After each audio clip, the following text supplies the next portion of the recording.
He was the ultimate insider. Rajat Gupta had the phone numbers for former US President Bill Clinton, former United Nations Secretary General Kofi Annan and Microsoft founder Bill Gates. But it's his phone calls to convicted insider trader Raj Rajaratnam which could put Gupta behind bars. The 62-year-old was on Goldman Sachs' board of directors and had access to highly confidential information. The FBI alleges Gupta, quote, became the illegal ears and eyes in the boardroom for his friend and business associate Raj Rajaratnam. It's alleged Gupta passed on information which allowed Rajaratnam to make millions of dollars by trading the stock market. Michael Wild is a former US federal attorney and believes the case against Gupta is rock solid.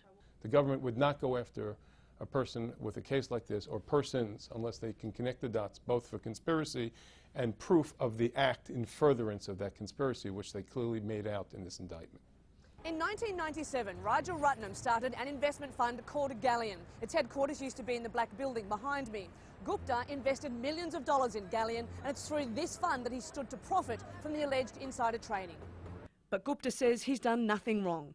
In a statement, his lawyer says the government's accusations are totally baseless. The facts in the case demonstrate that Mr Gupta is innocent of any of these charges and that he has always acted with honesty and integrity. He did not trade in any securities, did not tip off Mr Rajaratnam so he could trade, and did not share in any profits as part of any quid pro quo.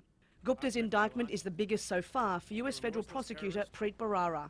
He's already secured more than 50 insider trading convictions in the last 2 years. In Wall Street, there is nothing but a handshake, a license, and then the world's trust as you navigate millions of dollars and people's lives. It's so important that we take these cases seriously, that the government have the resources in place, and that these cases see the light of day so that other people will be deterred from acting in kind.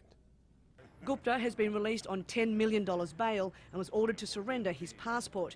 If he's found guilty, the once limitless reach of one of the industry's best networkers could shrink to the size of a prison cell. Kath Turner, Al Jazeera, New York.